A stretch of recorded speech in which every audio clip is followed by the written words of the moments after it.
Okay, so this story is a story that many of you probably have never heard of. I know I never heard of it, and it would be hard to hear of it. There were people talking about it. People like, like American Renaissance talked about this story when it happened back over, 25 years ago. Even people like Michelle Malkin, believe it or not, brought it up on Fox News 25 years ago. That's how long she's been around. But this story did not receive any real coverage. And to the extent that it did, it didn't really mention the racial component, which is significant. And so this is going to be, even though it's a 25-year-old story, we're going back to the year 2000. In the year 2000, Y2K, post-Y2K, in December of the year 2000. In fact, specifically, this story begins December 7th, a day that'll live in infamy. December 7th, 2000, in Wichita, Kansas. It was about 10:45 at night. Andrew Schreiber, who was 23 years old, he was an assistant baseball coach. He went to a convenience store at 21st and Woodlawn in Wichita, Kansas. He was in his Ford Expedition. He was getting some gas and just some things at the convenience store when he was accosted by two black men. At gunpoint, they ordered him into his truck. One got into the driver's seat, and one got into the back where he couldn't see him. They threatened to kill him and drove him to different ATMs. Each ATM, they'd have him withdraw the maximum that you could. In fact, this is surveillance footage of him hanging out the window while he's held at gunpoint, withdrawing some money. This would be, it's 11:09, so this is 25 minutes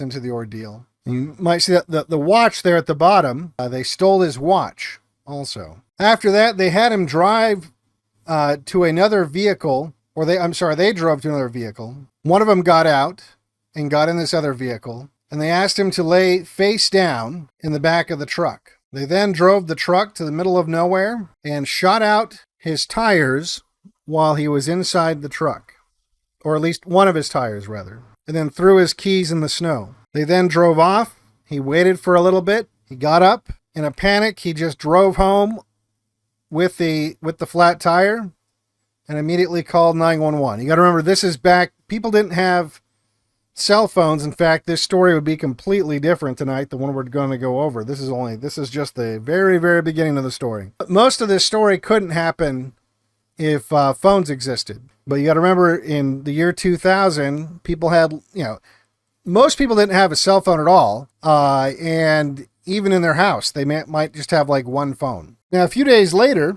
on December 11th of 2000, a librarian by the name of Linda Ann Wallenta.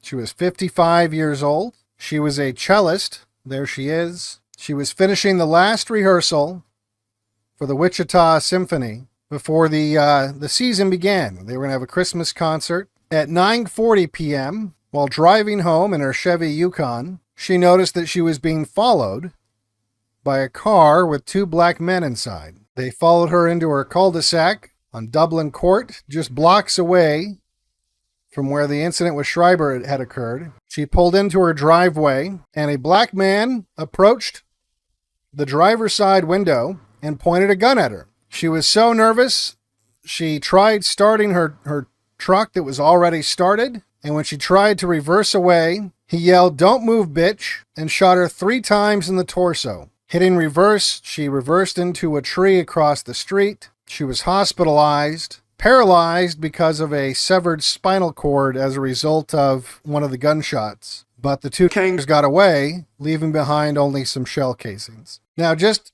3 days later, on December 14th, also around 9 o'clock at night, less than 5 miles away from where Linda was shot, Jason Beaufort, who was 26 years old, he was a high school science teacher, and he also was a coach for the JV basketball team at Augusta High School. Very well liked by everyone. He drives home without incident. Upon entering his home, he noticed that his roommate, Brad Haka, a finance director, was watching TV in the basement where he had a big screen TV back when that was a big deal. Just like there weren't a lot of cell phones, there weren't a lot of big screen TVs. In fact, the TV that he had was really big for the time. I think it was a 56-inch TV, and it cost him $2,500. And that's in 2000 money. So it's quite the purchase there. But he was a finance director, he was making some money. Don't know why he had a roommate, but what are you going to do? Also in his home was his other roommate, Aleksander, who was a former baseball player. I don't know why I keep saying basketball. Maybe because we're talking about basketball Americans tonight. And he was having dinner in the kitchen with Heather Mueller. Now, Aleksander was studying to become a priest. And his friend, Heather Mueller, who they had dated when I think just out of high school, before they decided just to be friends, she was also very religious and was actually about to become a nun. So very, very wholesome household. You got a priest, or about to be a priest, and about to be a nun. You have a nerdy finance guy watching TV in his bedroom. And then Jason's girlfriend, Holly, who was also a school teacher. She was grading papers and watching ER in Jason's bedroom. They had a little TV in the bedroom. She was also there with her little dog named Nikki. Well, this was a working night, so it was already getting late. Sometime after 10, Brad goes to bed in the basement. Upstairs, Jason, he prepares his gym bag for the next practice and goes to bed. His girlfriend, Holly, pins her hair up with a plastic clip in the bathroom, and then she also goes to bed in Jason's room. Heather and Aaron, the nun-to-be and the priest-to-be, they finished their late dinner, and as was the custom, Aaron allowed Heather to have his room while he slept on the couch. So he went to sleep on the couch. That night, there was about 6 inches of fresh snow. It was a really, really cold night, and a very quiet night, and it wasn't long before everyone had fallen asleep. Sometime after 11 p.m., there was a knock at the door. Really late for a knock at the door. They weren't expecting anyone. Aaron, who was sleeping on the couch, went to go see who it was. Holly, in Jason's bedroom, looked at the clock, and she couldn't see the time fully because Jason's head was in the way of the digital alarm clock that was on the nightstand. But she saw the first 2 digits, and it was sometime after 11 o'clock. And she thought to herself, well, that's odd. I wonder who that is. Maybe it's just Heather. Maybe Heather's leaving or something, or maybe they're doing something. And she was annoyed because the porch light was on, and I guess the porch light put a lot of light in their room and made it harder to sleep. But soon she heard voices she didn't recognize, and almost immediately after that, her bedroom door burst open. A black man with a gun ripped the blankets off of the bed that she and Jason were sleeping or trying to sleep in. He said not to move or he would kill him. Just moments afterwards, another black man with a gun threw Aaron into the room. Holly's small dog started barking,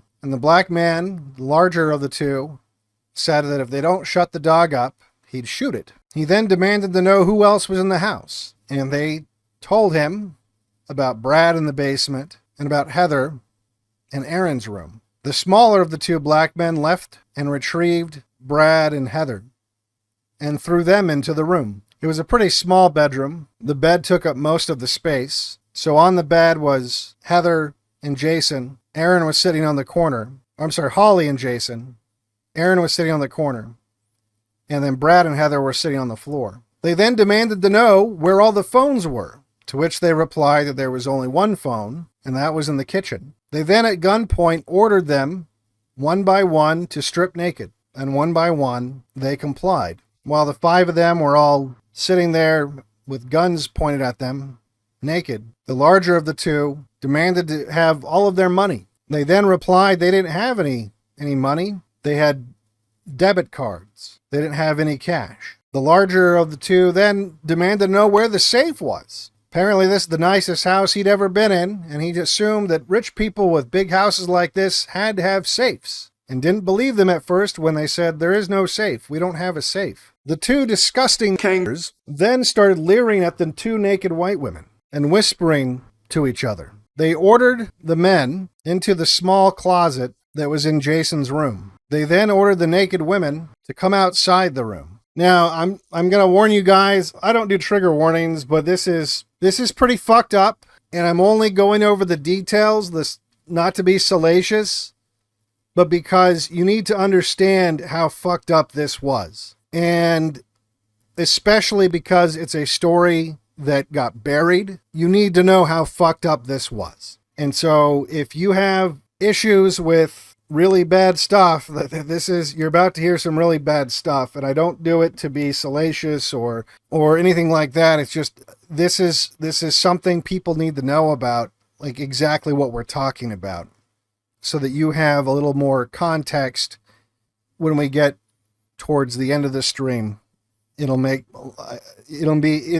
understand why we need this context. So the two women have been ordered outside the room. Heather, who is training to be a nun, is a virgin. With a gun pointed at them, the two kangaroos demand that the women perform oral sex on each other, or they will be shot. Not knowing what else to do, they perform oral sex on each other, taking turns as directed. The whole time, the two kangaroos are yelling at them and hooping and hollering, directing them like it's their own little personal porno movie. He then orders them to digitally penetrate each other, and they comply because they have guns pointed at them and they don't want to die. Again, at this point, Heather was a virgin. Now this goes on for a while. They then sent Heather back into the closet, and they order Brad, the guy who was living in the basement, to come out. Once Brad is out, he's ordered to have sex with Holly. Brad, of course, does not want to do this, and for a variety of reasons, and resists and says that he won't do it. In fact, he's not physically able to do it. He's not able to perform. So they begin beating him with a golf club and pistol whipping him, threatening to kill him until he tries. This goes on for a few minutes. Brad and Holly attempting to have sex with a gun pointed at them. They then make fun of Brad for not being able to get an erection, and they send him back into the closet with the others. They then order Jason, who was Holly's boyfriend, to come out of the closet, and the same sort of thing occurs. He is also unable to perform. Then one of them, the smaller one, says, that's his girl. We shouldn't let him, like that's the boyfriend of this girl. We shouldn't let him have sex with her. So after they beat him with the gun and with the golf club, they send him back into the closet. They then bring out Aaron, the man who's training to be a priest, and the same sick situation repeats itself. Aaron also resists, and they also beat him with the golf club and pistol whip him and threaten to kill him and her unless he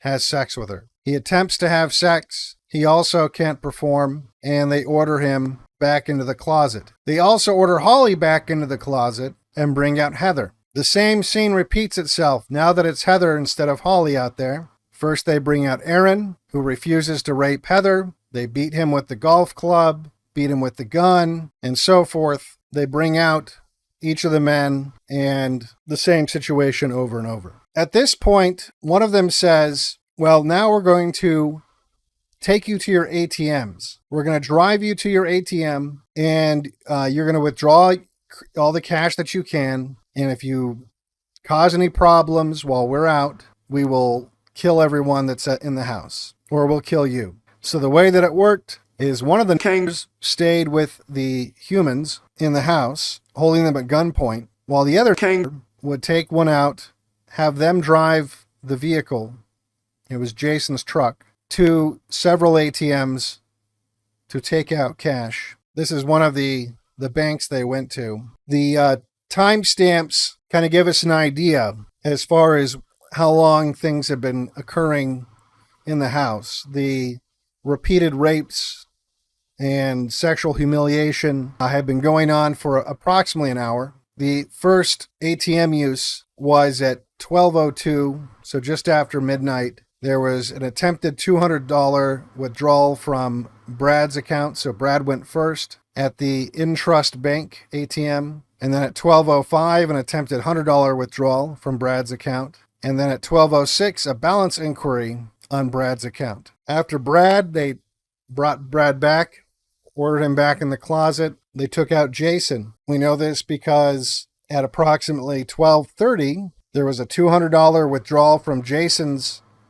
Prairie State Bank account, and then at 12:31 an attempted $250 withdrawal, another one at 12:31 of $200, at 12:32 a balance inquiry, at 12:32 an attempted $200, at 12:32 an attempted $100, and then another $100 attempt at another bank, and then an $80 withdrawal from another bank. After that, they brought Jason back, and they took Holly. At about 12:53, there's a $350 withdrawal from Holly's account, and then an attempted withdrawal around 12:54 of $200, and then a withdrawal of $150 at 12:54. Next was Aaron, and his attempts were at 117 and 121. Here's one of the receipts. This would have been Aaron's.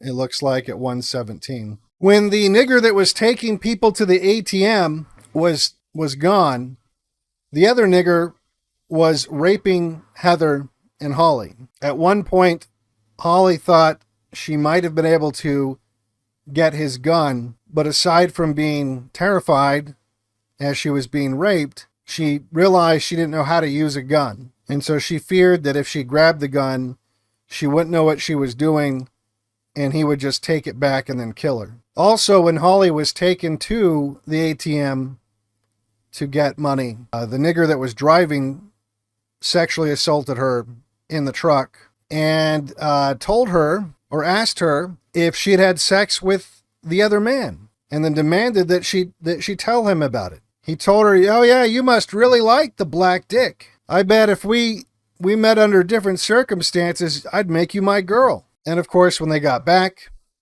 both men raped Heather and Holly repeatedly in the living room and in the bathroom. They then ordered Holly back into the closet, so everyone except for Heather, who was basically in a daze at this point, having been raped repeatedly.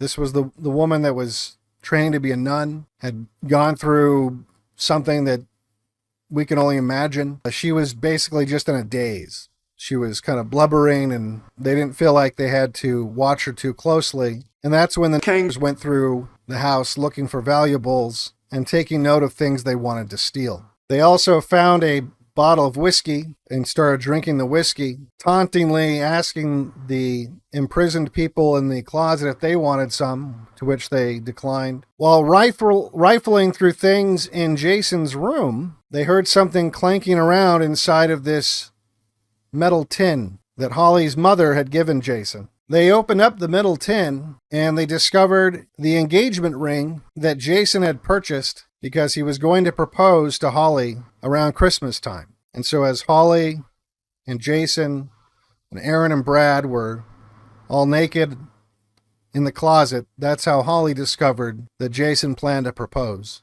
But they couldn't say anything to each other because every time they tried talking, even if it was whispering, the Kings threatened to kill them. Heather was raped some more in the bathroom, and when they were done, they took everyone down to the garage. Inside the garage, with the garage door closed, there was the Honda Civic that belonged to Aaron. They opened up the trunk of the Honda Civic and attempted to put all 5 of them into the trunk of the Honda Civic. When they realized they weren't going to fit everyone inside the trunk, they ordered just the men to get inside the trunk. They then opened up the garage door with the men inside the trunk.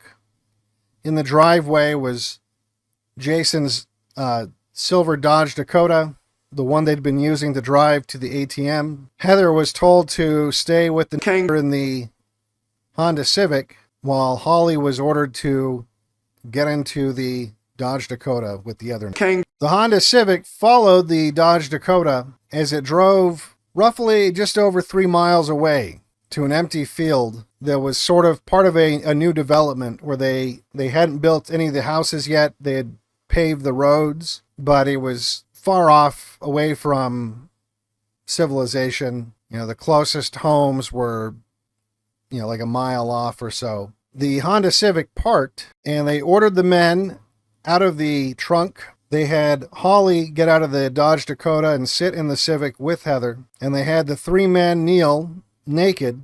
They were all naked still.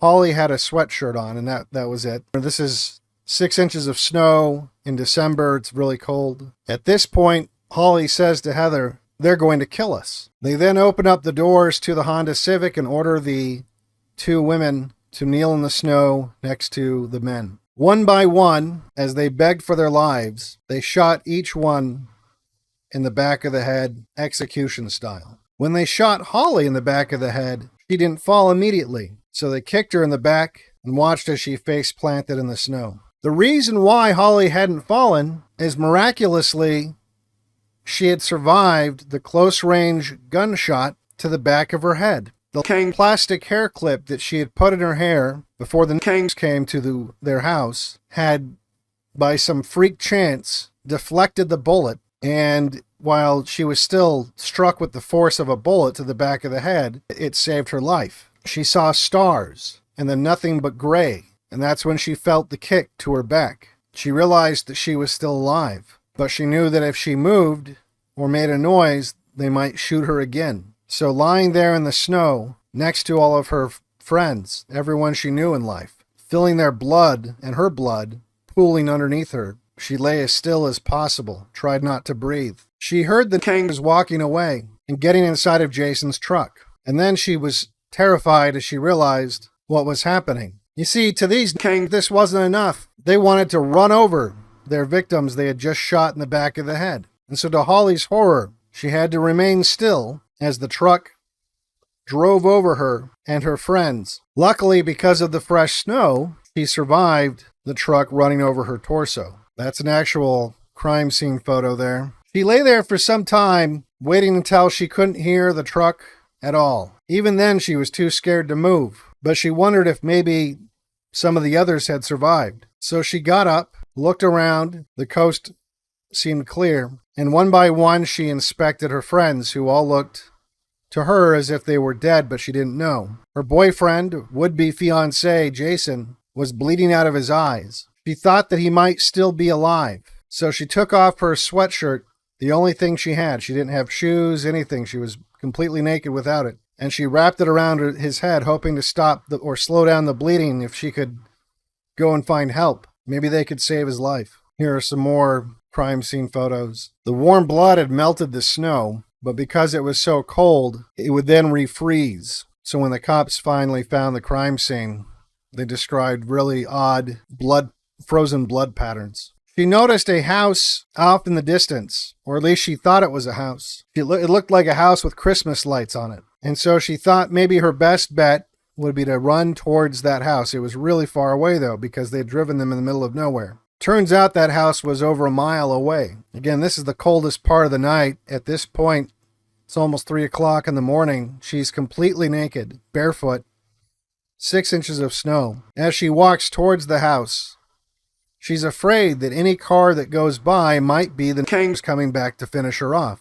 So anytime she sees headlights, she dives into the snow and covers herself up with snow. She climbs over 2 separate barbed wire fences and crosses over a freeway, completely naked. Meanwhile, the 2 Kangs get back to the house and they ransack it. They also beat the dog to death with the golf club. Sometime around 2:45, Holly finally gets to that house that she saw in the distance and begins begging on the door. A young couple, surprised to see a naked woman who's bleeding from her head, let her into the house and offer to call 911 after giving her a blanket. She says, "Don't call 911. I think I might die. I need to tell you information that can identify the killers in case I die." She's very hysterical. She gives them an account of what had happened that night. The husband calls 911 while this is going on. Because of the virtual media blackout, it's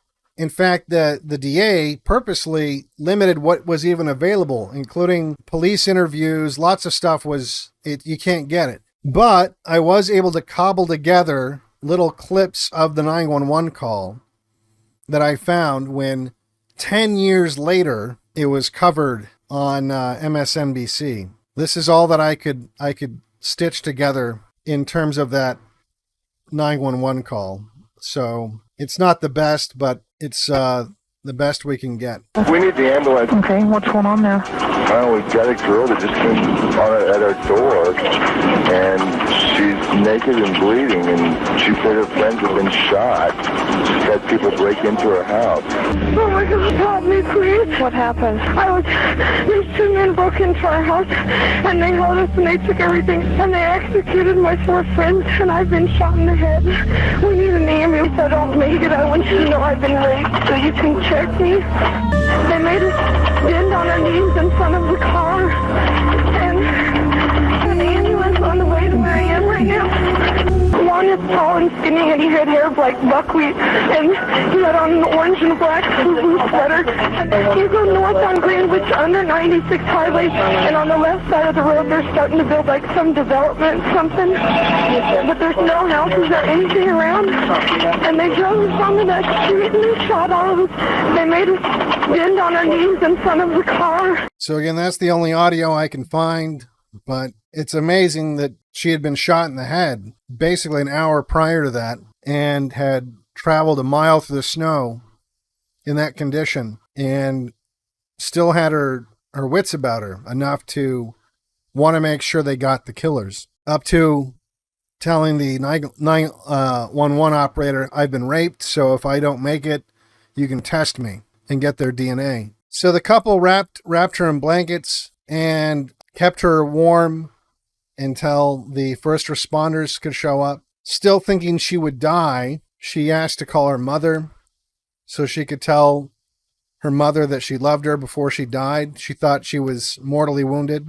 I mean, why wouldn't you you've been shot in the head, right? She also wanted to call her boyfriend's parents and let them know what happened, because she didn't want them to be told by police. She then told her that, because she was a school teacher, that she was worried about her kids and who would be their teacher. She was obviously in shock. When the police got there before paramedics did, and they questioned her some more until the paramedics showed up, took her to the hospital. They got a description of the truck, Jason's truck, that the Kings were driving, and they were able to, because they had Jason's name, they could get the license plate, and they sent out an alert looking for that truck. They quickly found the crime scene, and again, this is the year 2000, so people actually,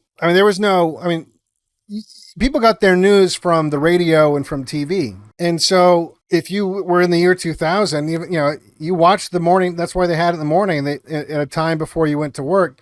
People watched the morning news before they went to work, so they knew what was going on, because there's no Twitter, there's no, there was internet a little bit, but the year 2000, most people are still watching TV, listening to the radio. And so when people flipped on their TVs that morning, the news was already hot on the story. They were already telling people to keep an eye out for this silver truck. And by 6:30 a.m., the truck was spotted. A man living in a apartment complex said that he saw a black man hauling a TV up the stairs into his apartment out of the back of this truck that the police were looking for. So just hours, really, especially depending on how long it took them to ransack the house. Maybe just like an hour or two after the crime. This was the apartment complex. Police quickly surrounded the apartment, and when they knocked on the door, the king tried to jump off the balcony, but then he saw that the whole parking lot was full of cops, and so he laid down and gave up. Inside the apartment, they found items from Jason's house, stereos and whatnot, TVs, and they arrested Reginald Carr. Now, when Reginald Carr's picture started showing up on TV, Andy Schreiber, the man who was accosted by two kings in the beginning of this story, recognized him as the one with the gun that was ordering him around. And sure enough, they found Andy Schreiber's watch inside of Reginald Carr's apartment. Jonathan Carr went to the home of his girlfriend at the time and passed out on the couch. When the mother of the girlfriend turned on the TV and watched the news, she started to strongly suspect that Jonathan Carr, Reginald Carr's brother, was the other man they were looking for, especially after they announced that they had arrested his brother. She then went through his jacket and found the engagement ring and knew that there was something up.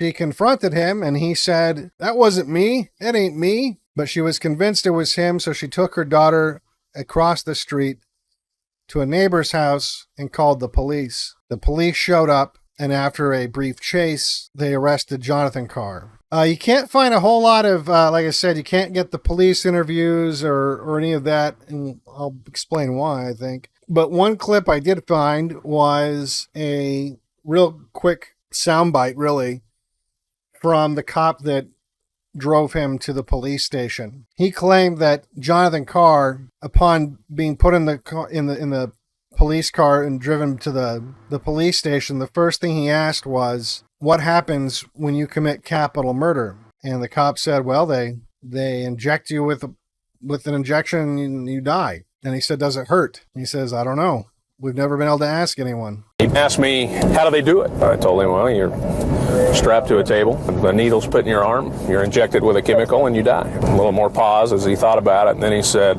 "Do they feel it?" I said, "I don't know. We've never been able to ask anybody." He kind of bowed his head a little bit, and I thought I saw his eyes tear up, but I wasn't sure, and I really didn't care. So he's taken into custody. They're both in custody at this point. Reginald looks pretty happy with himself. And immediately, people start asking, because of the racial component, you got to remember, at this time, this was right when they were trying to push hate crime laws, and they were telling everyone that, no, this is not like extra crimes for white people. It's going to work both ways. Right? If there's racially motivated crimes, we'll put hate crimes on black people if they do things that are racist. And people pointed out that, well, it's a little bit odd that these black people drove to the white part of town and then only attacked white people. They didn't stay in their part of town. All of their victims were white people. And what's more, they might have expressed some racial animus, and we don't know, because you are preventing us from looking at the police interviews, because that's one of the first things that the DA sought to do, was to shut down the press's access to any and all information regarding this case. She also immediately said that it wasn't a hate crime. She said, quote, "It reasonably appears that these were isolated incidents. We're individuals," because we're all individuals when it's a case like this, right? "Were chosen at random, a random act of violence. The fact that the defendants and the victims happen to be of different races has no bearing. Let's just look at the underlying crimes." She tried to keep all of the court proceedings secret. She moved to close the court for all the preliminary hearings, and she had racial motivations for doing so. You know this because she said, quote, "We'd have to let the Aryan nations come in here if they decided they had an interest," in her argument to close the court. The judge agreed for a gag order on all lawyers, all investigators, and all witnesses. And the order also prevented the release of records that would normally be public, including EMS records and the reports on Jonathan Carr's mental competence records and police interviews, and Reginald Carr's police record and interviews. And it's odd if race had nothing to do with it, because just 8 days prior to this case, there was actually another quadruple homicide in Wichita. The difference was it was black people killing black people. And in that case, they didn't try to seal the court or close anything down. You could get all the records you wanted from that case. And the DA said, well, that's because No one cares about black people. You only care about white people. The press only cares when white people get hurt. So there's a lot of people that were concerned that this was being covered up, that evidence of the racial component was being covered up, and that if all the details were let out, that people would be pushing for hate crimes.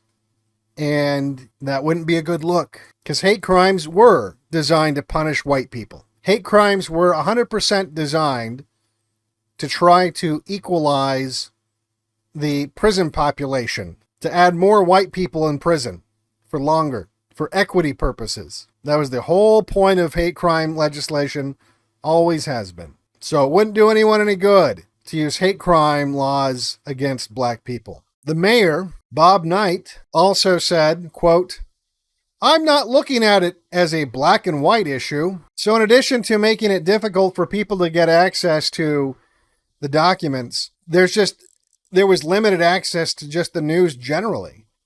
The Chicago Tribune and the Washington Times were the only major non-Kansas papers to even mention the story. It's a pretty fucking crazy story to not mention anywhere in the national news. And the stories that they had in the Chicago Tribune and Washington Times, it was the framing was, well, they described the facts of the case, but then they focused more on, because I mentioned there wasn't a whole lot of internet. There was some internet.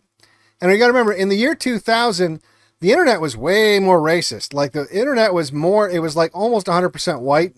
It was the good old days of the internet. Pretty much imagine the entire internet, only the entire internet is pole. And that's basically what it was, because it was all white people. Only white people had the internet. There was no such things as Jeets on the internet that didn't exist. There were no Obama phones. There were no smartphones, period. And so you didn't have, it wasn't just white, it was white men. There were no girls on the internet either. And so because the internet was basically pole, like the entire internet was basically white guys, smart white guys, because it also selected for that too. Because if you were the early adopter, you were a smart white guy. The smart white guys were like, okay, this is bullshit. They're trying to cover this up. And you guys made this big deal about having hate crime laws. And now here's a perfect case for it. And you're not doing it because it's white people. And so when they wrote those stories in the Chicago Tribune and Washington Times, that was the framing. The framing was more about these racist white people on the internet. The racist white people on the internet thought that this was a hate crime when clearly it's not. And they just said over and over and over again, oh no, it's random. It was just random. It was randomly all white guys that these people attacked. See, crimes are random. It's right there in the headline. Totally random. There's the fat lady DA, top left. Also around this time, you had a lot of Christian cucking. This was something that was very noticeable in my research. This is the day after. The day after. Pastor's message, it's time to forgive. The day after. The message that echoed through the sanctuaries of several Wichita churches on Sunday was the same. No one can make sense of the recent violent crimes that have stolen the lives of 8 young people. Yeah, trying to lump in the other murder. But understanding why is not as important as forgiving who did it. We must be like Christ, who forgave his enemies, said Reverend Matthews McGinnis to teary-eyed parishioners at St. Paul Parish, Newman Center at Wichita State University. And this wasn't like an isolated occurrence. At Jason Beefort's funeral on December 21st, Reverend James, I think it looks like Diker, told the congregation their attitude towards the killers should be that of Jesus on the cross, when he said, quote, "Forgive them, Father, for they know not what they do." He went on to call for, quote, "a victory of love over hate, a victory of mercy over justice." This is days after this is at the guy's funeral. I swear to fucking Christ, if I get murdered and there's anyone saying shit like that at my funeral, you kick his ass. Kick his fucking ass. At Heather Mueller's funeral, Reverend Matthew McGinnis, the guy from this article here, basically echoed the same sentiments. And he went so far as to say that quote, Heather would want us to pray for the murderers. Heather would want us to pray for the murderers, and Heather was probably praying for them at the moment of her death. Again, anyone says any shit like that about me, fucking kick his ass. And look, we got to talk about just the compliance. Yeah, they had guns, but you're dead anyway. How did you think this situation was going to turn out? There's 3 of you, as far as the men. They couldn't get you all, unless, of course, you kneel and just take a bolt in the back of the head. How about while they're raping your fiancé in the next room, you do something? And these are athletic guys. Her fiancé was a basketball coach. The priest guy was a former athlete. You know, the financial guy, maybe he's a pussy, but I mean, come on. Why were they just so compliant? Up to and including the moment of death, just accepting it, kneeling in the snow, taking a bolt in the back of the fucking head while naked in the snow. After a night of taunts, humiliation, and torture. At that point, I mean, for fuck's sake, when they're putting you in the trunk of a car, what do you think's going to happen? Why are they just accepting their fate? Look, if nothing else, you go after one, especially like when one of them's driving them out to ATMs. One of them's gone. Now you have one guy. At one point, they took Holly.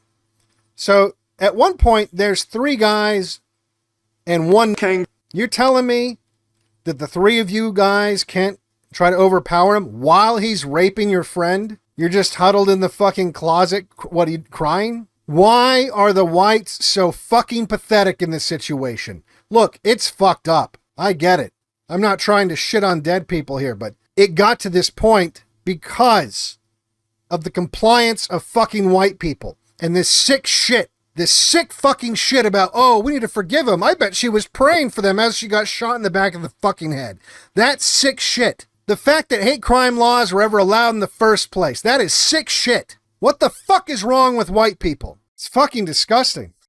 Look at it, and it continues. So on January 2nd, Ann Walenta, the cellist that got shot through the spine, she succumbed to her injuries and died, not before identifying Reginald Carr as the man with the gun. So they added that charge to the case. But because it was a capital murder crime, you had lawyers tripping over themselves to work pro bono for these fucking animals. Oh, because the death penalty's bad. Fucking faggots. Yeah, of course, they had so much evidence. And then not just that, but you had a survivor. You had the testimony from Holly, who saw everything and had the DNA to fucking prove it. And the gunshot wound to the back of her head to fucking prove it. So they did get the guilty verdict. But you know what? At their sentencing, before they sentenced them, yet another display of pathetic white weakness. They get this fucking cunt on the stand to say this about the people who did everything we just described.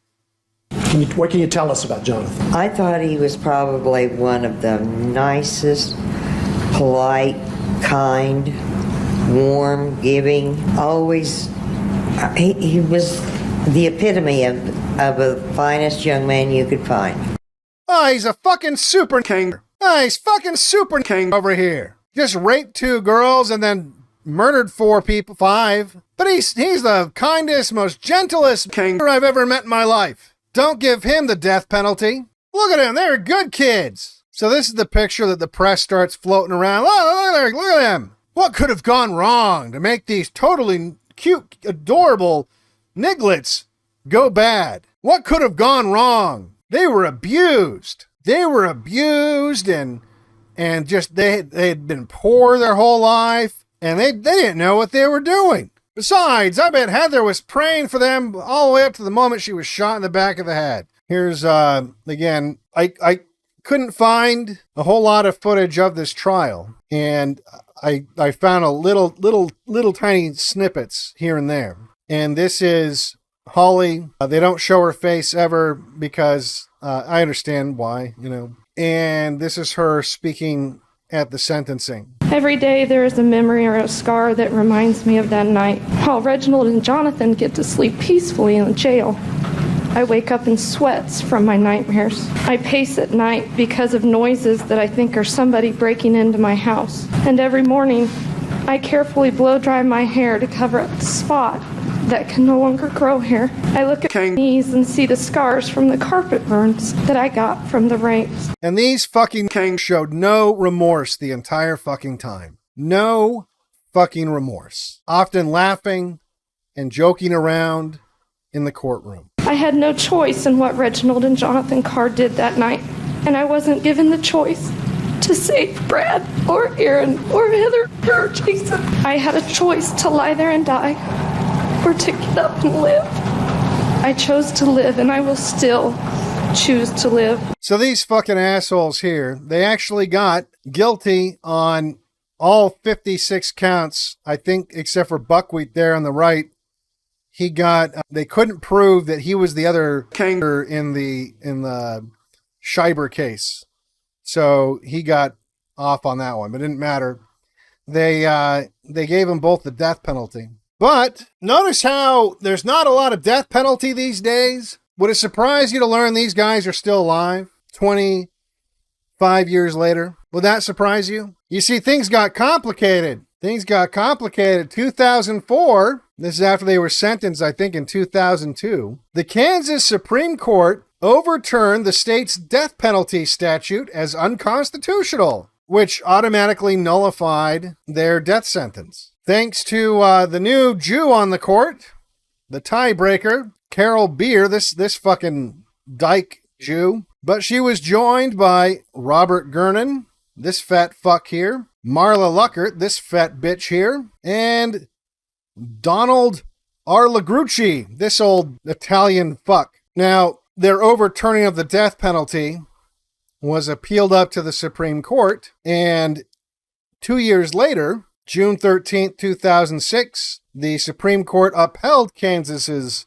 death penalty law in a 5-4 ruling, so it just squeaked by, reinstating the death penalty and reinstating the Carr's death sentence. But you'd think they would have been executed by this time, but in 2014, nope, still not executed. 2014, and this fucking Jewish dyke here, and there's now she's got reinforcements because the some of the other white people had died or retired, so she's got more Jews helping her out on the Kansas Supreme Court. In 2014, she overturns their death sentence, saying that there's errors in joint penalty proceedings because they tried them together, and said the jury instructions on the sex crime stuff was had constitutional issues, and they ordered separate resentencings. And again, she was joined by this fat bitch again, this fat retard, and a new Jew, Eric Rosen, and this new faggot, Daniel Biles. So that went all the way up to the Supreme Court again, and on January 20th, 2016, the U.S. Supreme Court ruled 8-1 to reinstate their death sentences, finding no constitutional violations in the joint sentencing or jury instructions. Then in January 21st, 2022, they finally rejected all further appeals, and as of right now, they're still on death row. They're still on death row. They're still on death row at El Dorado Correction Facility with no execution date set. Kansas, despite the death penalty being legal, and despite people given the death penalty, like the Carr brothers here, has not executed anyone since 1965. And it's not like they're in prison with good behavior. Reginald has 11 disciplinary violations and Jonathan has 23. So they're not exactly like model prisoners. And yet they just never get executed. 25 fucking years after raping those women, sexually humiliating and sexually torturing those people, and then murdering them. 25 years later, a lifetime. That's older than the ages of the victims. Think about that. That's older than the ages of the victims. They've been allowed to stay alive. And no one even fucking knows this story. Well, hello, Churro. He's been gone for 2 days and he just showed up. How'd you even get in? So anyway, it's crazy. I mentioned how no one talks about this story. MSNBC did a real quick story about it literally 10 years later, after it didn't matter. 10 years later, totally left out like a lot of it. And then the Oxygen Network, because they do like these true crime things, did a stupid true crime thing about it, and they rewrote it. In fact, what do you notice about this? Oh, look, it's a black couple helping Holly after she got shot in the head. That didn't happen. Didn't happen. It was a white couple that, of course, it was the white part of town. So in their little dramatization of the events, they, totally whitewashed or blackwashed it, really, to be this nonsensical, multicultural, no race involved whatsoever bullshit. So anyway, like I was saying, if the Mr. Sin one pissed you off, this one's pretty infuriating. I tried to, like I said, I didn't really want to go through all the specifics of the crime, but it's just like, you have to know how bad it was. You have to know how bad it was. Like, that's the problem, is we don't talk about how bad this shit is for us. And look, just the behavior of the white people, it's humiliating. It's humiliating. From the compliance, from the victims, which again, I'm not, we're not going to shit on them, they're dead, but their loved ones saying that we should focus on forgiving them. The entire society seeming hell-bent on keeping these fucking kings alive indefinitely in prison.